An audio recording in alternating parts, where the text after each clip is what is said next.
Hello, everybody. I don't know if you have ever done this, but I have often sent emails that I later regret sending, like, oh man, I shouldn't have done this, right? And one of the nicest features of Microsoft Word or whatever the editor you use is that undo button. You can just undo and decide that the last action you took, you can just take away and act like nothing happened. The undo button is your friend. Okay.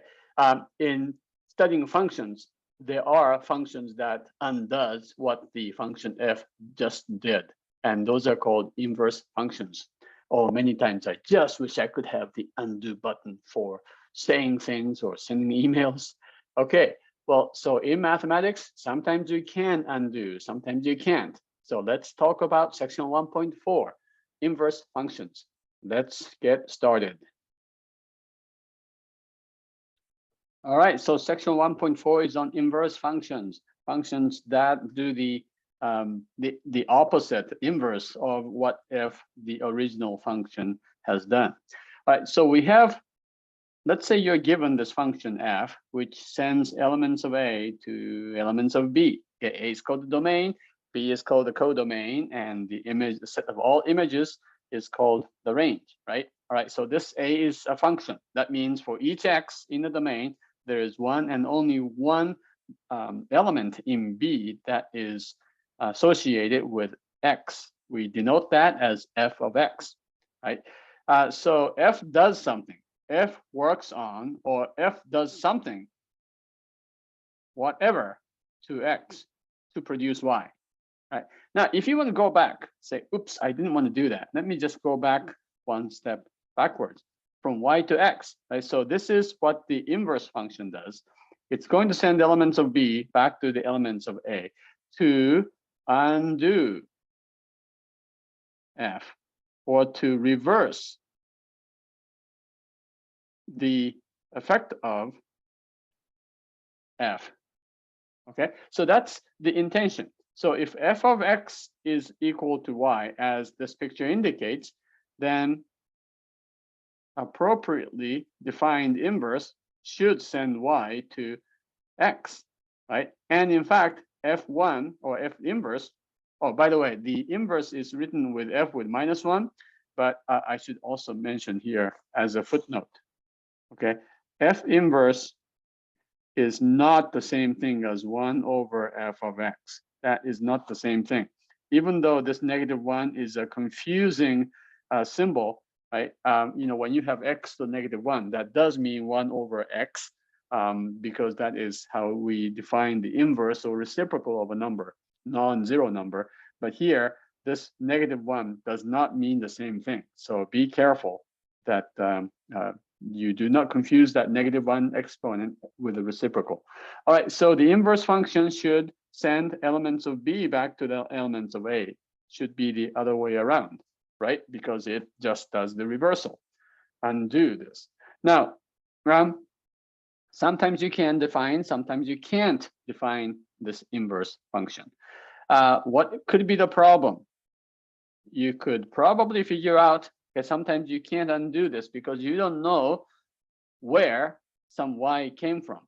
All right, so for instance, you have this x square function, which will send numbers like 1 to 1, -1 also to 1, 2 gets mapped to 4, -2 gets mapped to 4 as well, because the -2 parentheses squared is equal to 4, right? So here we can say f of 2 is equal to 4. What is the inverse of 4? Which one are you going to go back to? Positive 2 or -2? See, we can't tell what the initial stage was because two distinct elements of the domain get sent to the same image in set B, right? So that is the problem. Sometimes you can't know what has caused this. Now, this happens a lot in life, right? You could have, like, for instance, I have allergy problems. Okay, so you have maybe the allergy because of the air, or something that comes from the pollen coming from the tree, or maybe a dust, or maybe whatever. Okay, they all cause me to have the same problem, which is sneezing or runny nose or something. Okay, so doctors tell me, hey, look, I can't tell you what's causing this, but we know how to fix it. And so he gives me the steroid shots or something, right? Okay, so that's fine. But you see the problem here? The problem is this map or function is not one-to-one. Many things get mapped to the one thing, so we can't figure out where it came from, right? So this is called a non-one-to-one function. And so that is the problem. So the first thing we have to know is for F inverse, we call this F inverse, of course. For F inverse to exist, F must be what we call one-to-one. A technical term for this is an injection. You talked about the steroid shot. That's how I remember this. Yeah, that was an injection. You can fix this allergy problem by a shot, an injection. But the idea, in mathematics, the word injection means a one-to-one function. You can also call this function F to be injective if you want the adjective form of this. All right, so F must be one-to-one. What does it mean? What this means is this picture can't happen.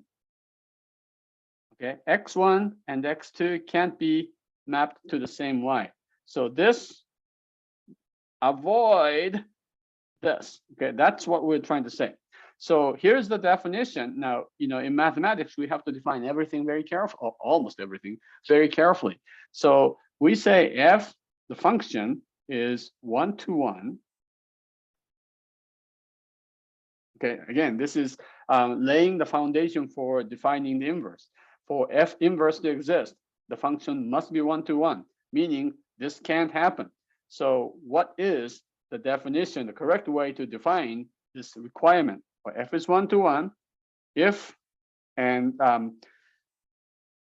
the thing about mathematics is when you see a definition, you say, man, why in the world do they define this way, this complicated way? And there's often a reason, and because the reason is complicated, right? So what we want to avoid is this. We don't want to have x1 different from x2 giving you the same thing, right? This is what we want to avoid. Right? So the point is, if x1 is different from x2, okay, so I should say F is one-to-one if whenever x1 is different from x2 in the domain, then f of x1 should be different from f of x2. In other words, these two elements cannot be mapped to the same element of B. The f of x1 has to be different from f of x2, because if they were the same, then you don't know, we have this situation, we don't know where you should go back to, or should go back to 2 or -2. Right? So in order for the inverse to exist, the function must be one-to-one, meaning that the distinct elements of the domain must be associated with or sent to or mapped to distinct elements of the range. All right, so that's one requirement. Said differently, another way of saying this is, there's a thing called a contrapositive to this statement. Whenever, if f of x1 happens to be equal to f of x2, all right, then x1 had better be the same as x2. So whenever f of x1 is equal to f of x2, this must imply x1 and x2 are the same to start with. Now that's the same thing, okay? So these are equivalent statements. You can use this one or this one. Typically for mathematics, because in mathematics we use these definitions to prove theorems rigorously. This is the definition that is often used as the formal definition of one-to-oneness. Okay, so f is one-to-one if f of x1 equals f of x2 implies x1 equals x2. All right, so this, as soon as you have this, then you can define the function and its inverse. All right, by the way, you should probably see the picture of this. Here's an example. Y is equal to x squared as I said, this is not one-to-one, right? Now, why is it one? Can you tell from the graph that this is not one-to-one? Sure, because 1 gets sent to 1, right? Also, -1 gets sent to 1. So the fact that this horizontal line, y is equal to 1, gets crossed twice by 2 different values of x. That's exactly what's happening here. Okay, 1 and -1 are 2 different numbers, but they get sent to the same point. And so this shows that it's not one-to-one. If you have a graph like this, okay, is this one-to-one? No, once again, I can draw a graph here or a horizontal line. Here's x1, here's x2, here's x3, all get sent to this one y value. So this is not one-to-one. Okay, so what does a one-to-one function look like? Well, it could look like this, where every horizontal line is crossed by the graph at least, or at most 1 point, right? So that's a one-to-one function. Remember your exponential function, right? So again, every horizontal line. Now you can have a horizontal line not meeting or crossing the function, the graph of the function. That's okay too, right? So this is still another one-to-one function. And so this is called, by the way, here's another one. This will be a log function. Okay, and if you have the log, this is a natural log function. Every horizontal line crosses the graph in exactly 1 point. And so these are all one-to-one. It means it passes the horizontal line test, which says function is one-to-one if every horizontal line crosses the graph of the function in at most 1 point, possibly 0 point. Okay, so, and when you have these, you can define the inverse function. All right, so how do you find the inverse, assuming that the inverse exists, or at least assuming that an inverse exists? Okay, now you probably learned, oh yeah, that's easy. I remember how to do that. You just switch x and y. Okay, that's actually true. All right, and because you're undoing this. Remember, f sends x to y. So if you want to go the other way around, you want to send y to x, right? So now you want the input to be y and output to be x. So basically, you are switching the role of x as from input to output, and role of y from output to input. So it's exactly switching x and y, and that would work. Okay, let me show you how you want to do this, or you can do this. You have this function. Let's say it's called 1 over 2x minus 1. Now, it's a very typical rational function, right? Because the top and the bottom are both polynomial, 0-degree polynomial divided by a first-degree polynomial. All right, so, okay, so typically the question would say, find the inverse of this. So you want to call this y, okay? Now, if you have this, y is equal to 1 over something, you can switch this and this. Well, first, let's go ahead and write this as x is equal to 1 over 2y minus 1. Is that okay? Yeah, I just switched x and y. Now, you should never be able to do this, right? Because these are not equivalent. I have completely violated the a principle of mathematics, which says, basically, when you rewrite the sentence or rewrite an equation, you are supposed to say equivalent things. Well, I switched x and y, so that can't possibly be equivalent. So only in this case where you are trying to find the inverse are you allowed to do such a thing as switching x and y. But that's okay, because we're trying to find this new y, which will represent the inverse of f. Okay, so I switch x and y. Now I have to solve this for y, because that is the new output, right, based on this x, which used to be y.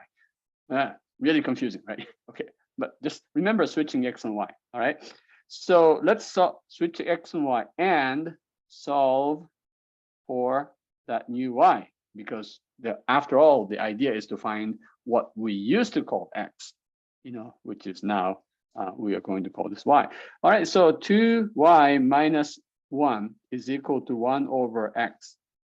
So I switch this and this. And you can do that because basically what this equation is saying is x times this denominator, 2y minus 1, is equal to 1.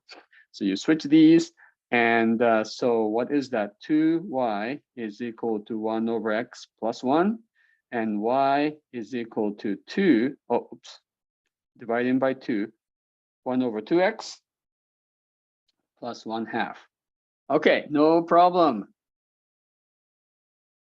Sound good? Yes, and that is the correct answer. And this, you can write this as f inverse, okay, of x.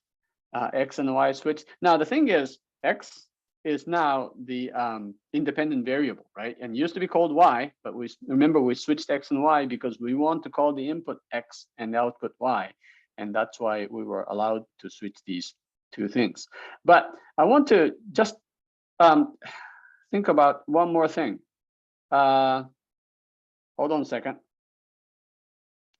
All right, sorry, somehow I lost my my screen here, but I think you can see this now. All right, another way to, and maybe a better, more intuitive way of finding the inverse is as follows, okay? Think of, maybe talk to yourself, use your native language, English, whatever, and tell me or tell somebody else what this f does, okay? See this f? F is 1 over 2x minus 1. So if I give you x, like 5 or 2 or -3, how do you evaluate f of that value? Well, so, well, the first thing I have to do is to multiply x by 2, right? Because this is the first thing you do. And then what's next? Subtract 1 from that 2x, right? And then you divide 1 by that, which means to take the reciprocal. Reciprocal. Take the 1 over that. So this is a 3-step function. It's a composition of 3 functions. Okay, 2x, and then subtracting 1 minus 1, and then taking the reciprocal. So f is actually doing 3 things at the same time. Well, not at the same time, but very quickly in sequence. Multiply the input by 2, subtract 1 from it, and taking the reciprocal of the result. Right now, can you undo this? If f1 is to wipe your feet, and 2 is put your socks on, and then 3 is to put the shoes on, can you undo that? Sure. What you can do is to do these in the opposite order. You take your shoes off, you take your socks off, and you wet your feet. Right? And if you do that, you will get exactly the original wet feet. Right? So, and you can talk your way through this. F inverse has to take the reciprocal, because the undoing the reciprocal is to take the reciprocal of the reciprocal, right? And then what's the opposite of subtracting 1 from it? So add 1. And then what's the opposite of multiplying by 2? Well, divide by 2. Okay. So if you do reverse these in the opposite order, you should be able to come up with the inverse. All right. So how do you take the reciprocal of anything? Give you x, that's 1 over x, right? Add 1 to it, and then divide that by 2. So this becomes 1 over 2x plus 1/2. That's how you divide this by 2, right? Well, that is the same thing as my original answer. Okay, so I mean, this switching x and y is very mechanical process. It works, but remember, what you're doing is really doing exactly what you're supposed to do. Undo every step in the opposite order of the steps, and then you can find your inverse function. All right, so hopefully you like this and you say, oh yeah, this really makes sense. Okay, because it does. Right? Something about understanding. When you understand the procedure that you routinely perform without understanding why you do what you do, if you finally understand something, you say, oh, this is great. That's what I have been doing. And that joy or the pleasure is something you should treasure in your heart as you study mathematics. The idea of understanding something is what propels mathematicians to study more and to discover new things. All right. Don't forget this, okay? This is a passionate activity. All right, well, stop preaching here. All right, now, what's next? Okay, well, so for trig functions, this is the last thing I'm going to say in terms of defining inverse functions. Okay, unfortunately, none of the trig functions is one-to-one. So for instance, the sine function, remember, I'm going to make this a little bigger. The sine function goes like this. This is pi over 2, and then starts to go down to pi, right? And then go down to -1. This is negative pi over 2, and then goes up to 0 again when it hits negative pi. So this is what the sine function looks like. It is hopelessly not one-to-one. In fact, it is very not one-to-one. I don't know if it makes sense. Okay, it should make sense. It is far, maybe the farthest possible from being one-to-one. Okay? You know what I'm talking about? Why that is? Because if you draw any horizontal line, okay, how many times does it cross the sine function? Infinitely many times. Okay, so that is very non-one-to-one. So we can't possibly define the inverse function to the sine function unless, of course, we restrict this to an interval where it is one-to-one, and that's precisely how we define inverse trig functions. If you remember, I can't take this interval from 0 to 2 pi because that's still not one-to-one, right? In fact, I can't even go from 0 to pi because the graph touches this this horizontal line twice, right? So that's not good. So where can I take it so that the inverse function can be defined, the function can be restricted to become one-to-one function? And the answer, the biggest interval, one such and biggest interval is from here to here, from negative pi over 2 to pi over 2.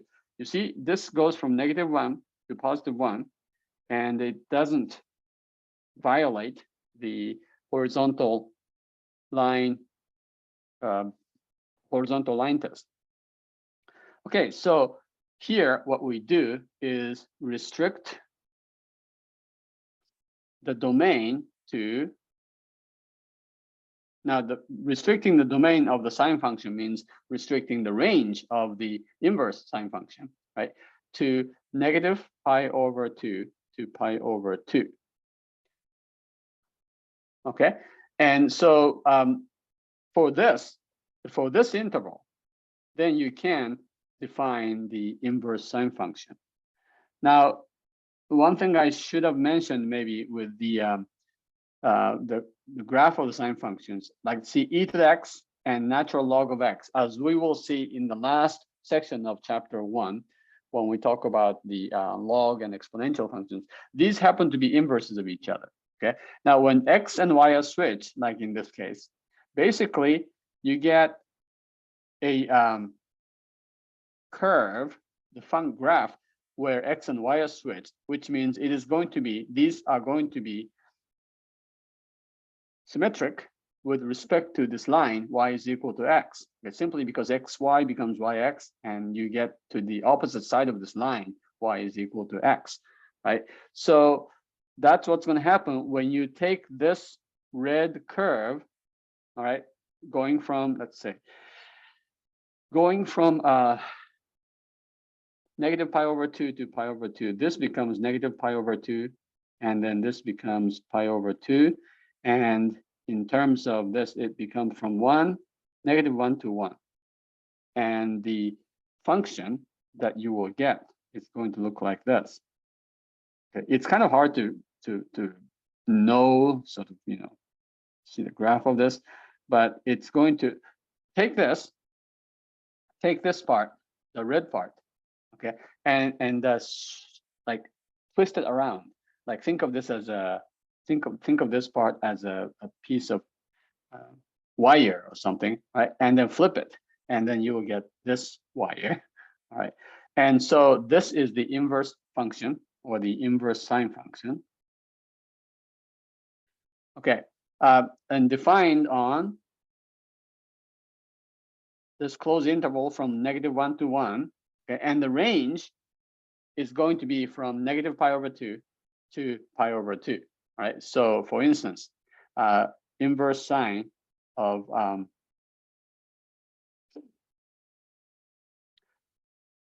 square root of 3/2 is defined. Remember where in the in this interval the sine value is square root of 3/2, and the answer is it's π/3. Okay, what is the inverse sine of 1/2? That's the angle whose sine is 1/2. In the by the way, this is the fourth quadrant, and this is the first quadrant, right? So in these two quadrants, where is the sine? For which angle is the sine 1/2? And the answer is π/6, right? So that is the answer to this. And so, for instance, here, 1/2. This is be π/6, and so on. Okay. Let's just finish with the cosine function. So a cosine and the tangent. For cosine, oops. Hold on a second, I lost my screen, so I'm going to bring it up. Okay, so here's the cosine function. It starts at 1, and it goes down, down, down to 0, and then keeps going down to -1 as x approaches pi, and then keeps going up, right? And so the biggest domain for which the cosine function is not, it continues to be 1-to-1, is basically from here to here. Now you could pick, some other interval of length pi, but this is what people have decided to be the restricted domain for cosine, so that the inverse cosine can be defined. Now you couldn't have done from 0 to pi. You could not have done the same thing for sine, because the sine function, as I said before, from 0 to pi, the sine function is not even 1-to-1, okay? But the cosine function is. So we restrict it to that, and then we define the inverse cosine to be the opposite, switch x and y, all right? And so the inverse cosine is defined again from -1 to 1, because remember the range here was -1 to 1, and now that becomes the domain. But notice here, what used to be the x value going from 0 to pi, that's all positive. And so the graph of this function would be like this. When is it 0, right? So let's see. When is the function -1? When is the cosine function -1? And the answer is it's pi. So it starts at pi, and then it becomes 0, and then goes down to here. Hold on, let me just share this. Okay, so remember this point is pi -1. So now the opposite, when you switch x and y, you get -1 pi, and then this point is pi/2, 0. So the corresponding point is 0 pi/2, and then this point used to be 0, 1. Now it's 1, 0, and the graph will go very much like this. Okay, so this is the inverse cosine function, and you can tell the inverse cosine function looks very much like the inverse sine function, except it's the opposite. And it's moved up a little bit.